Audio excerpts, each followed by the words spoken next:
Abra a tua Bíblia comigo na segunda carta de Paulo a Timóteo. Segunda carta de Paulo a Timóteo, no capítulo 2.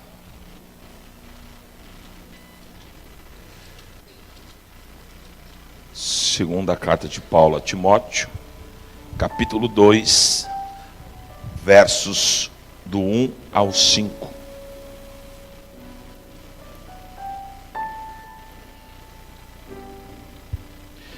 Pode levar a pastora a hora, tá, filho? Todos acharam? Diz assim a palavra do Senhor: Tu, pois, filho meu, fortifica-te na graça que está em Cristo Jesus, e o que de minha parte ouviste através de muitas testemunhas, isso mesmo transmite a homens fiéis e também idôneos para instruir a outros. Participa dos meus sofrimentos como bom soldado de Cristo. Nenhum soldado em serviço se envolve em negócios dessa vida, porque o seu objetivo é satisfazer aquele que o arregimentou. Igualmente, o atleta não é coroado se não lutar segundo as normas. Amém? Feche teus olhos. Pai, fala conosco nesta noite, Senhor. Ministra as nossas vidas. A tua igreja, Senhor, ela se reúne aqui toda quarta para ser treinada. Uma igreja discipulada é uma igreja curada. Infelizmente, ou até pela correria, uns estudam, fazem faculdade, outros trabalham à noite, têm seus afazeres, e alguns líderes não podem estar, mas que eles possam estar recebendo essa transferência, que eles possam entender o teu propósito na vida deles. Cada vida que está aqui hoje, abençoa, e que eles possam crescer na graça e no conhecimento. Nós os abençoamos com toda a sorte de bênçãos, em nome de Jesus. Amém, amém? Pode sentar, queridos.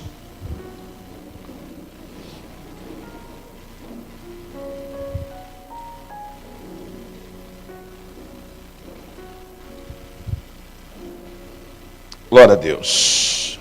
Amados, quando o Paulo escreve essa segunda carta dele a Timóteo, é notório o carinho que Paulo tem com Timóteo, e esse carinho aqui me faz entender, lendo o texto, que realmente Timóteo foi um filho, né?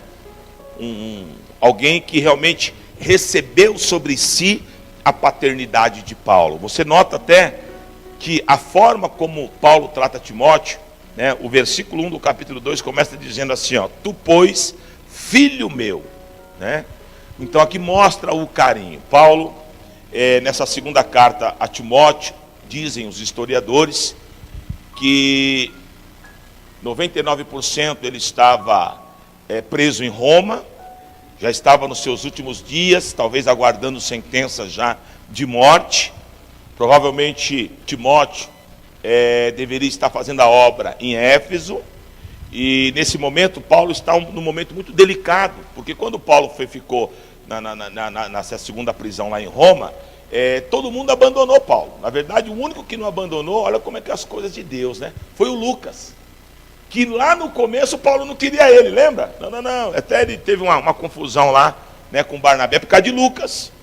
E depois o próprio Paulo diz, né, não deixa Lucas aqui comigo, que ele está sendo um servo de Deus fiel. Então, dizem aqui, quando você vai estudar o contexto, que o Lucas ficou lá auxiliando, né, em Roma, Paulo.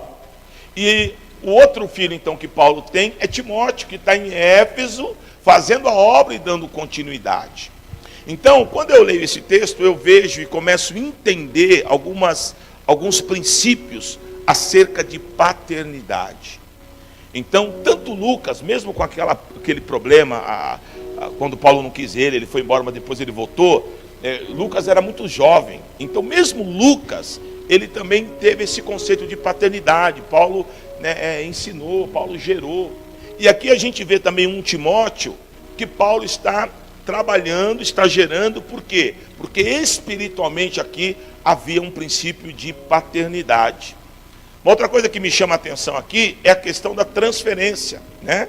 Paulo está dizendo para Timóteo, né, nessa segunda carta: olha, Timóteo, e aquilo que de mim você tem recebido, aquilo que eu tenho gerado em você, que você possa também gerar isso em outras pessoas, que você possa gerar outros filhos da fé, né? Para que o evangelho não trave e não pare, mas que o evangelho cresça e desenvolva. Irmão, isso aqui parece coisinha, mas não é coisinha. Isso aqui, eu diria que é algo muito sério. Que nós, como igreja hoje, mesmo dentro da visão do MDA, temos muita dificuldade de lidar com isso. Por exemplo, eu não vou nem perguntar, eu sei que muitos têm, mas muitos também não têm, por exemplo, um discipulador. E o que é o discipulador? É o pai, é o que gera, é o que ministra. Querido, não tem como andar sozinho no evangelho. Eu lembro que há 20 lá vai bordoada anos atrás, quando eu me converti, nem tinha negócio de MDA, de discipulado, e eu lembro que eu e a pastora fomos discipulados por um jovem. E, é tremendo que aí hoje, entendendo, né, pelo outro prisma, por outro lado, eu vejo que aquele jovem, ele foi meu pai. Meu pai meu e pai da pastora, porque ele ensinava. Eu vim do mundão, gente. A gente quebrava uns pau em casa. Eu lembro que ele entrava no meio. Lembra, Solange? Ele entrava no meio. Vocês são loucos, vocês não podem. Agora vocês aceitaram Jesus. E então ele nos ensinou, humildinho. Ele nos ensinou tudo acerca do evangelho. E nós aprendemos muito com ele. Porque não tem como andar sozinho.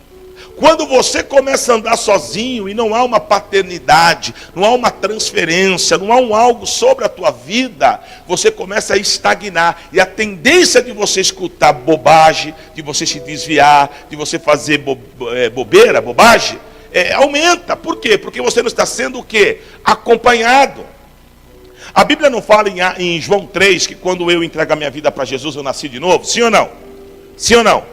O que você entende por isso? Eu entendo o seguinte, que se eu nasci de novo, espiritualmente agora eu sou um bebezinho.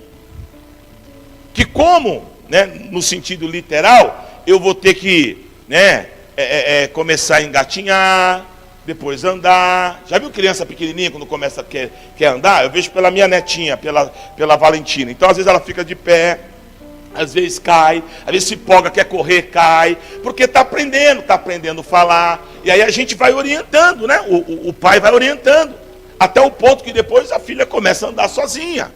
Espiritualmente é a mesma coisa. Então a pessoa ela aceita Jesus, tudo para ela é novo, ela está sentindo algo diferente, a vida está diferente, né? Aquelas coisas que ela tinha, aquele sentimento ruim já não tem mais, mas tem um monte de coisa que ela não sabe, que ela está aprendendo, então ela precisa ter o quê? Um mentor, para estar mentoreando ela, para estar ensinando ela. Se você passear pela Bíblia, você vai ver muito isso, é que a gente não dá crédito. Então você vê, por exemplo, um Abraão, vamos supor, né?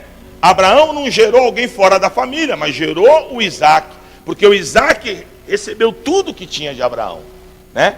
Depois Jacó recebeu tudo que tinha de Isaac. Depois as 12 tribos, né? Os filhos de Jacó receberam tudo que era do pai. E aí vai, você pega por exemplo um Moisés, ele tinha um Josué. Você pega quem mais? Você pega um Elias, tinha um Eliseu, preguei aqui domingo. Paulo tinha um Timóteo, e por aí vai, né? Jesus, uma certa feita, mandou 70, depois sentou na mesa com 12, e tinha 3 que era mais perto.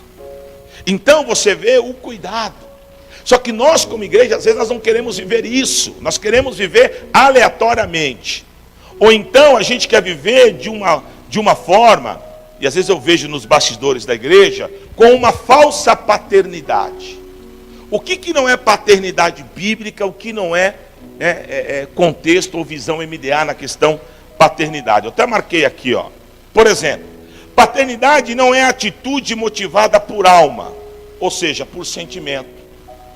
Eu vejo na igreja, ai meu filhinho, ai, que filhinho, irmão. Você gerou? Quando a bucha estoura, você vai ver? Porque é fácil, né? Há muitos anos atrás a gente passou uma situação aqui na igreja. Aí algumas pessoas saíram, aí tinha um pseudo pai, que eu cuido. Depois que a batata assou, cuidou? Cuidou nada. Os filhos ficou tudo largado. Por quê? É questão de alma, sabe? Ah, ele é bonitinho. Ai, neném. Não, irmão. O verdadeiro discipulador, a verdadeira paternidade não tem alisamento. Eu vou dar um exemplo rapidinho aqui, porque eu não quero me ater muito isso aqui não. Samuel e Saul.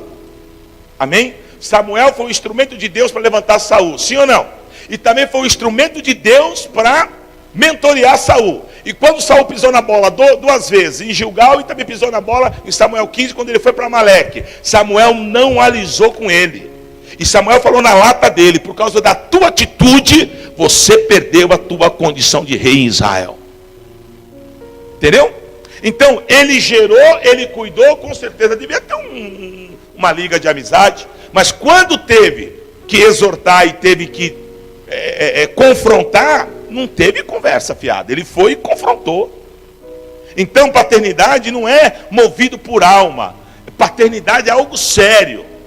Ou então a gente ouve é muito comum: você vai ser meu pai? Tá, então tá. Aí caminhou 2 meses, ele falou uma coisinha que eu não gostei, não quero mais você, vou arrumar outro pai. Como é que é isso? Como é que é isso? Já pensou que você tem o Pedrinho lá, você dá uma bronca no Pedro, você não é mais meu pai, agora vou arrumar outro pai. Isso não existe, irmão. É óbvio que dentro de uma paternidade haverá conflitos, como houve entre Lucas e Paulo, mas que o próprio Espírito de Deus depois trabalhou para que houvesse cura. A gente não pode, querido, não é aí que eu falo, algo é sério, não é brincadeira, eu troco de pai toda hora, não. Pai é pai. Por isso que eu comentei aqui que tem alguns pastores que querem que eu assuma a paternidade deles e eu não assumi ainda. Porque é sério, a partir do momento que eu falei, eu tenho que segurar a bucha. E o meu discipulador vai me cobrar, como é que está? Sempre ele me liga, como é que estão os meninos lá? Como é que está o pastor Wagner? Como é que está o pastor Paulo? Está cuidando bem deles? Como é que é isso? Como é que é aquilo? Porque é uma transferência. Amém? Como eu falo com meus meninos, com meus áreos, meus pastores, como é que está fulano, como é que está Beltrano, como é que está a célula, como é que está. Então, há uma cobrança necessária para que a gente conduza as coisas da melhor forma. Amém? Então, esse negócio de paternidade só por amizadinha, isso não é paternidade não. Segundo, paternidade também não é modinha na igreja. Às vezes eu vejo até no Face: ai, meu pai, a minha mãe. Você está por fora de visão MDA, irmão. Está por fora. Me fala na Bíblia onde você vê Paulo chamando Alexandre de Latoeiro de filho, onde você vê ele chamando Himeneu de filho, onde você vê ele chamando Fileto de filho, que foram os caras que traíram ele. Acho que não. Paulo tinha todo um cuidado, um zelo, filho, não é qualquer um. Outro filho de Paulo foi Tito. Não era qualquer um não, tinha que ter, algo profundo, algo ligado no espírito. Todo mundo é teu pai na igreja, todo mundo é tua mãe, filho.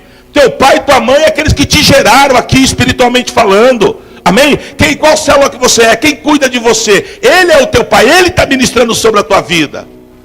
Como é que é? Papagaio canta e periquito leva fama? Como é que é isso? Então cuidado. Aliás, está repreendido isso aqui. A última vez que começou esse negocinho aqui, deu divisão na igreja. Você quer ver se a pessoa é teu pai? Ele cuida de você espiritualmente? Ele te liga, ele te confronta, porque pai que vê pecado. E não, mas é meu filho. Não, pai confronta, pai ministra, pai traz cura. O pai quer o bem do filho. Então, esse negócio de ser pai, ser mãe espiritual que não confronta pecado, tem alguma coisa errada. Amém? Então, querido, não é modinha. Para com esse negócio. Amém? Valorize o discipulado. O teu mentor, se você acha que a palavra pai é forte para você, para mim não é. O teu mentor, no meu caso, o pastor Júlio é o meu mentor. Ele ministra sobre a minha vida. A ele eu trato como pai espiritual. Eu não saio, eu vou lá nos cafés do MDA, todo mundo é meu pai. Que bagunça é essa? Não. Porque quando eu passo as minhas dificuldades, eu ligo para quem? Eu ligo para o meu mentor. O bispo, ele é o pastor e preside essa obra, mas não tem como o bispo ser, né? É óbvio que vocês são as ovelhas desse aprisco, mas não tem como eu cuidar de todo mundo de forma detalhada. E a coisa mais linda do MDA é isso. É cada um ter um pai espiritual, óbvio, que está aqui debaixo da torre. Isso aqui é uma outra coisa que vale a pena falar. Que tem uns pais aí, né? Esses dias aí nós tivemos uma situação com uma pessoa, a pessoa está em pecado, está fazendo errado, sai da igreja, aí vem uma outra pessoa, eu sou sua mãezona, vem aqui, eu vou cuidar. Que cuidar? Primeiro que já está passando por cima da direção do bispo. da igreja. Por quê? Você tem o teu mentor, você tem o teu pai espiritual, mas eu presido a obra, eu sei o que é bênção sobre a tua vida. E para isso nós temos a Bíblia. Não é que eu acho, não tem achar, é Bíblia. Pecado é pecado e ponto final. E como que alguém de fora se acha no direito de passar por cima da autoridade do bispo e falar que o pecado não é pecado, enfim. E agora a pessoa está arrebentada lá. E agora? Agora quem é que vai socorrer? Não pode. São princípios. Quando a igreja saiu de Jerusalém, lembra que mataram Estevão, aí os discípulos ficaram todos com medo, e todo mundo começou a sair fora. Que a gente fala, né, e a Bíblia trata isso, como dispersão. Foi quando o evangelho começou a ser pregado para os gentios, não é verdade? Só que eles iam pregar, por exemplo, Filipe foi para Samaria, eles pregavam, mas quando a bucha, né, lá no caso, lá lembra do mágico lá, do cara que queria comprar a bênção de Deus, e Filipe não soube lidar com aquilo. O que Felipe fez? Felipe acionou a torre. Quem era a torre? Pedro, João. Os caras estavam onde? Em Jerusalém. Está entendendo? Eles eram discípulos, eles ministravam, mas a torre estava em Jerusalém.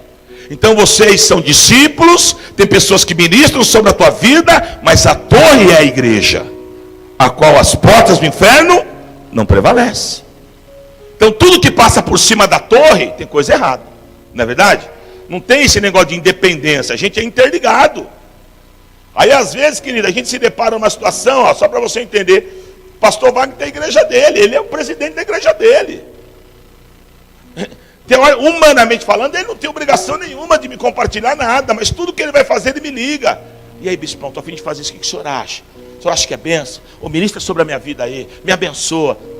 Isso é paternidade, isso é transferência. E é isso que nós como igreja temos que ter.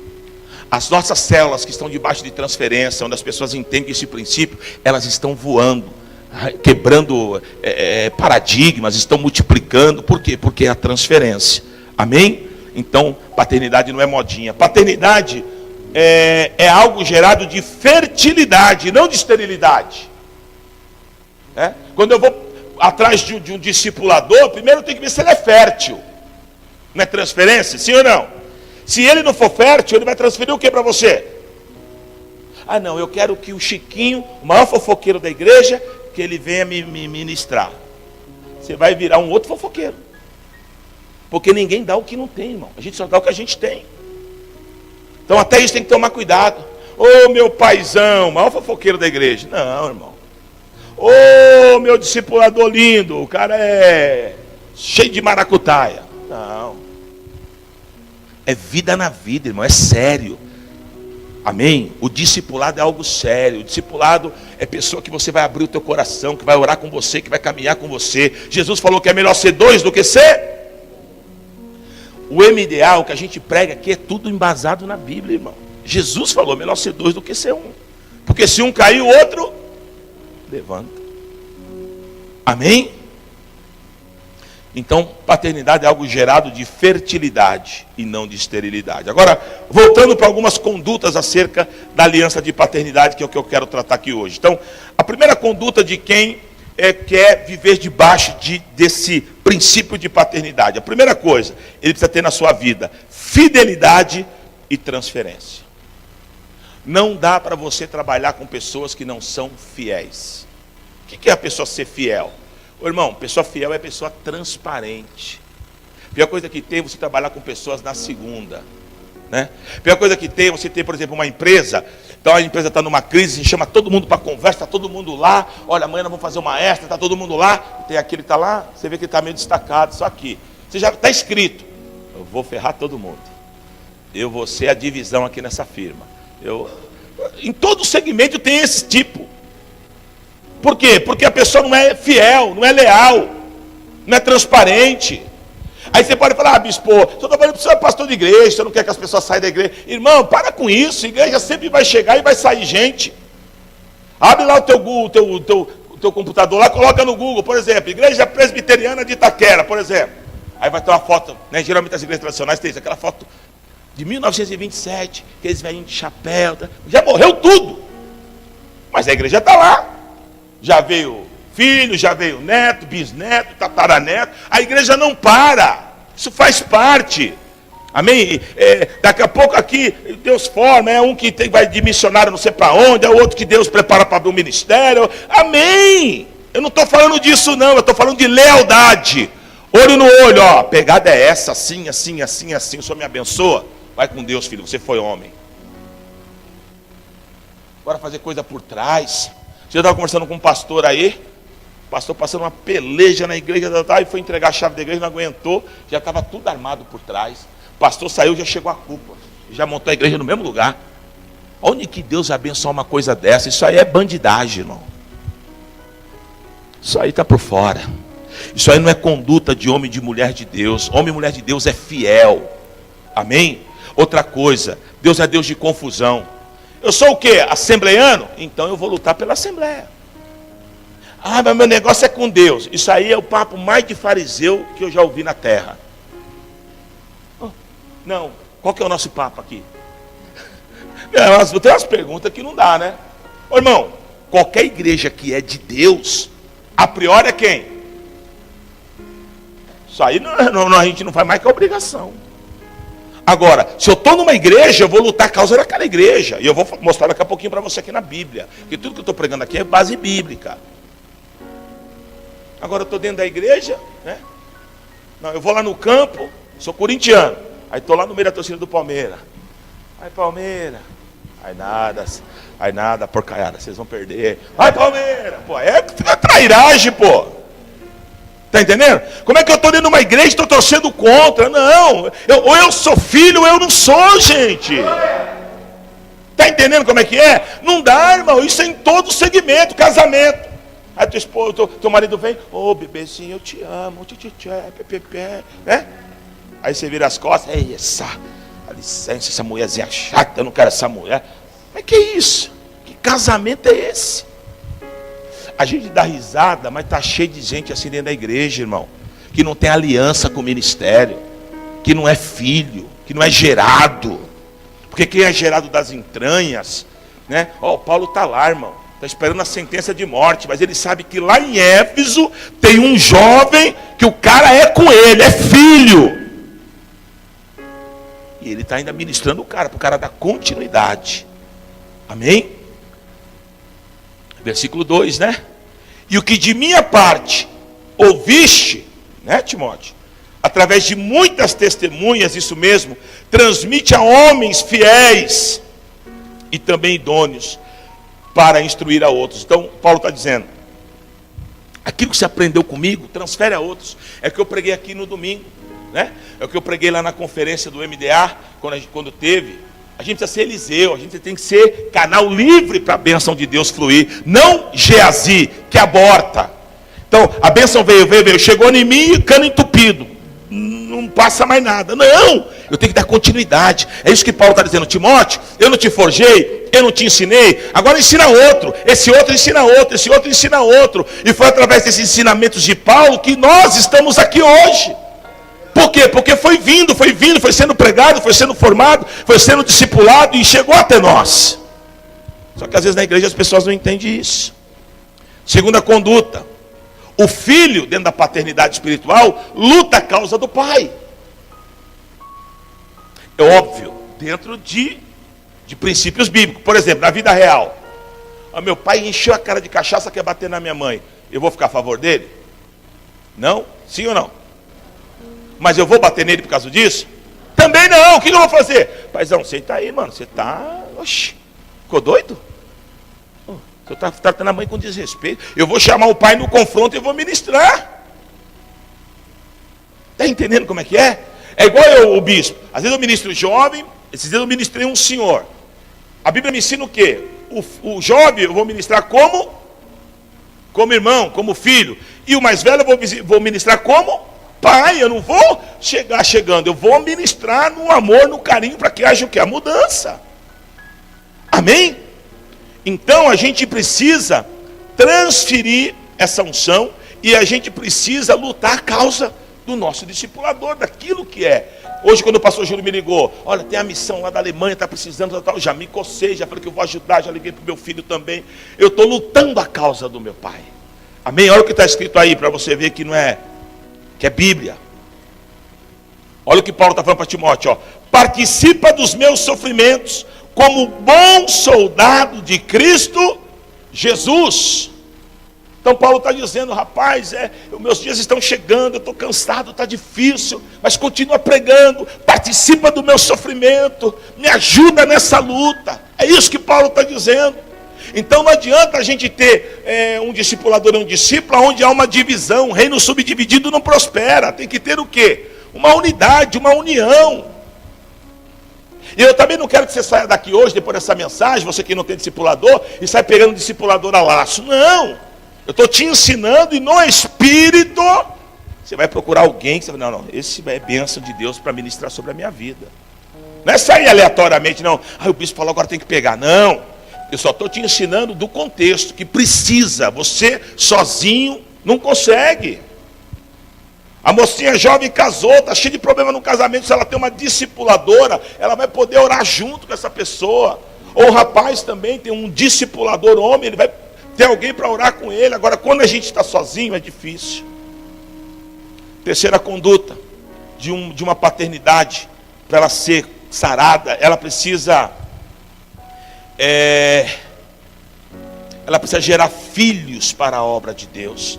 O versículo 4 diz assim, ó: nenhum soldado em serviço se envolve em negócios desta vida, porque seu objetivo é satisfazer aquele que o arregimentou.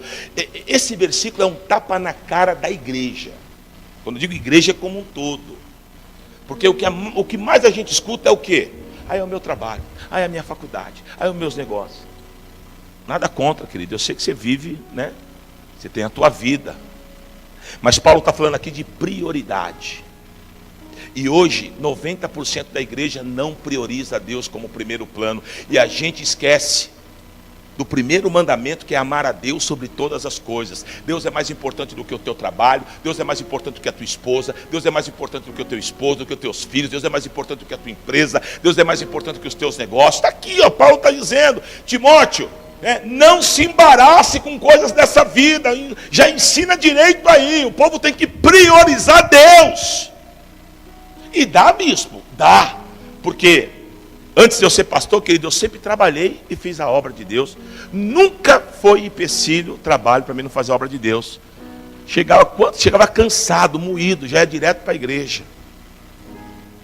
Hoje, tudo é mais fácil. Naquela época, eu lembro que às vezes a gente ia de manhã, levava os colchão, colocava os gêmeos, eles eram pequenininhos, e ali ficava o dia inteiro na igreja. Nossa igreja tinha 4 ou 5 cultos no domingo, eu não lembro, e a gente ficava o dia inteiro lá fazendo a obra de Deus, sem almoçar, sem nada, irmão. Mas fazia com prazer, porque a nossa prioridade era o reino. Então, filho prioriza o reino. Eu vou ficar gerando pessoa que não está nem aí com a obra? Isso acontece de montão no nosso meio.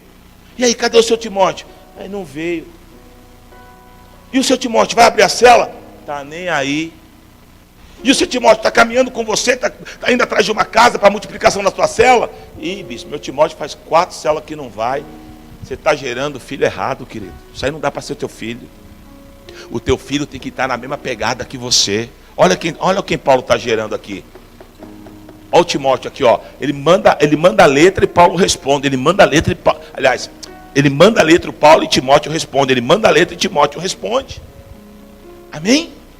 Quando Paulo deixou lá o Tito, lá naquela cidade lá também, Paulo deixou lá, depois manda a carta e Tito está arrepiando lá. Por quê? Filhos gerados da forma certa. E aí a gente tem que tomar cuidado para não entrar a pressa humana. Filho não se gera da noite para o dia. Gera para a noite para o dia? O filho nasce da barriga, já sai falando? Já sai andando? É aos pouquinhos, não é? Você vai dando papinha, primeiro é o TT, depois a papinha, depois a comida, e aí vai. Assim é filho na fé, irmão. Tem muito pai também matando o filho, que o filho acabou de ser gerado, você já quer dar uma feijoada para o filho. Olha, é o seguinte, ó, o cara acabou, você até começou a formar, ó, você vai ministrar nessa célula, na outra você vai me ajudar a supervisionar, você vai... O cara nem começou, irmão, já matou o cara de congestão. Então a gente precisa ensinar, dar papinha, né? Tem gente na igreja, irmão, sem ter medo de errar, que já está um tempo na igreja e não sabe nem o plano de salvação. Você fala para ele, me fala o plano da salvação. Ele não sabe. Qual o segundo livro da Bíblia? Ô, meu bispo, o segundo livro é Êxodo. Não, não é Êxodo. Então a gente precisa, querido, gerar filhos. Quarta conduta. Nós temos que gerar filhos fiéis e transparentes. Olha o que Paulo falou. Ensina outros e que sejam idôneos. Amém? Não tem pressa, gente. Mas a gente tem que gerar pessoas com qualidade. É a obra de Deus. Não é bagunça, não. Pessoas que têm qualificação. Não é qualificação de manuseio, de inteligência, não. Qualificação de caráter. Como que eu vou levantar líder que não tem caráter? Como é que eu vou levantar líder que é falso, que é traíra? Não pode. Eu tenho que gerar filho. Filho não trai. Tempo atrás aí, uns 2, 3 aí. E por que na igreja o bispo fica só levantando os filhos dele? Porque os meus filhos não vão me trair. Por isso. E porque o dia que eu comecei essa obra, sem um tostão furado e nada, eu comecei com eles. Eles pagaram o preço do início. E agora eles vão ser honrados por Deus. Amém? Tem outros que falam, o filho do bispo é encostado. É, mas quem chega aqui 2 horas da manhã com a Ducato que foi levar o povo é ele, não é você. É fácil falar o que a gente não vê. Então, filho, a gente precisa gerar gente fiel. Gente de aliança. Amém? É isso que a gente precisa gerar. É pessoas que quando eu chego aqui, não avisei nem nada, estou chegando. Ela está varrendo a igreja, ela está limpando, não está fazendo para mostrar para ninguém. É porque ama a Deus, ela está fazendo. E aí Deus te mostra, para você começar a ver quem é quem. Não é aquele que está lá, largado. Aí ele vê o pastor chegando e pega o paninho. Para mostrar serviço. Não, gente. Então a gente precisa gerar filhos que realmente são fiéis e transparentes, né? Versículo 5. Igualmente o atleta não é coroado se não lutar segundo as normas. Então o que Paulo está dizendo? O camarada só é coroado se ele estiver na norma, no princípio. Para você ter vitória, você tem que estar no princípio de Deus, irmão. Se não tiver, não tem vitória. Você pode até achar que você está abafando, mas não está. É isso que Paulo está dizendo. Timóteo, para você dar certo, você tem que andar segundo a norma. A norma de Deus, a palavra de Deus. Se você sair da norma, aí não adianta. Está entendendo? E na norma cabe o quê? Cabe a transferência. Cabe a transparência. Cabe a fidelidade. Não é verdade? E para finalizar, em quinto lugar, a quinta conduta para quem entende o que é paternidade. O filho é o primeiro a absorver as bênçãos através do pai. E aí aqueles que às vezes falam do filho do bispo, é princípio bíblico, jovem, dona jovem. Olha o que diz aqui, versículo 6. O lavrador que trabalha deve ser o primeiro a participar dos frutos. Timóteo, fica aí, Deus vai te abençoar, Deus vai prover as tuas finanças, Deus vai fazer tudo, porque você está trabalhando, você está ralando, e o lavrador, o que trabalha, é o primeiro a provar dos frutos. Amém? Isso é sério, querido. Isso são princípios que muitas vezes a igreja não valoriza. Amém? Eu vou aproveitar esse Tadel aqui, hoje eu estou virado no giraia. Estou brincando. Mas eu vou falar algo aqui. Irmão, isso que eu estou falando aqui é tão sério, essa questão de visão e de princípio, que aqui na igreja às vezes eu tenho, olha o problema que eu já cheguei a ter aqui. Às vezes eu não posso ir para uma praia com a minha família, que se eu for, já tem neguinho mandando piadinha. Por que eu não posso ir para a praia? Eu não sou gente? Eu não trabalho? Ou para você ser pastor é tomar suco de laranja e deitar na rede? Então pega uma semaninha comigo, pega umas 2 buchinhas, vou jogar no teu colo e segura. Esse dia eu atendi um pastor, que não é nem discípulo meu, ele nem me ligou, ele me catou meio que no laço e veio conversar comigo. O cara está desesperado, eu vou largar tudo, eu não aguento mais. Eu não aguento, o povo é doido, eu estou ficando doido, ele está ficando doido. Eu falei, calma, fião, faz parte. Então não é fácil, gente. Agora, qual é a cabeça de uma igreja curada, uma igreja discipulada? Ela quer o melhor para o pastor dela. Eu conheço igrejas, né? Comigo você não vai ter esse problema, porque eu tenho um probleminha com avião, né? Mas eu conheço igrejas que mandam o pastor para Israel, a igreja abençoa. Vai lá, meu pastor, vai lá, você é a pastora. Além de você ser abençoado, entendeu? E eles mandam. Tem igreja que vê que o pastor está no estresse, muita correria, não tira férias. Pastor, nós nos reunimos aqui, nós vamos mandar o senhor dar uma passeada com a esposa que o senhor está precisando. Agora, uma igreja não pode ter o sentimento. Irmão, a gente vai aqui em São Vicente, na casa do antes, que não cobra nada. Nem o lugar a gente paga. Mas o povo, pelo amor, gente, isso não é coisa de igreja sarada, gente. Está entendendo? O pastor não pode comprar um carro. O que já saiu de conversinha por causa do meu carro? O meu carro, filho, foi financiado em trocentos meses. Amém? Se você quiser me abençoar e pagar umas 5 da Bíblia, aí glória a Deus. Agora, sabe, a gente não pode. Irmão, eu quero crescer, eu quero ter as coisas também. É com o meu salário. A igreja paga um salário para o bispo, e do meu salário eu faço o que eu quiser. Sim ou não? Você tem um salário lá aqui? Você faz o que você quiser do seu salário? Amém. Eu tenho um presbitério de governo na igreja, que tem lá os pastores. Eles têm lá o que entra na igreja, o que sai da igreja, qual é o proveito do bispo, quanto o bispo pega, se a igreja está devendo para o bispo pegou a mais, eles têm tudo, não tem nada aqui encoberto, é na transparência. Mas o que fala é aquele que não dá R$1 na igreja. R$1. Que tem inveja da prosperidade do pastor. Ó. Beijinho no ombro, filho. Vai brigar com Deus. Olha a verdade. Agora, presta atenção nessa. Quando eu estava aqui no começo, que eu tive que pegar um carrão que eu tinha, vender e pôr tudo na igreja, cadê os faladores? Aí não apareceu um. Quando eu estava dividindo o bife com o pastor João, não apareceu um. Tem uma bolacha que nem sei se existe, eu já falei aquela tal de querinho. Não, o querinho era o suco, né? E tinha a bolachinha da Adria, que se eu pegasse a Adria eu mato ela. Que foi anos comendo isso, filho. Quando passei vergonha de parar carro e não ter dinheiro para trocar bateria, e um irmão da igreja, que não é dela daqui, mas que eu, dentro de uma igreja que eu pastoreei.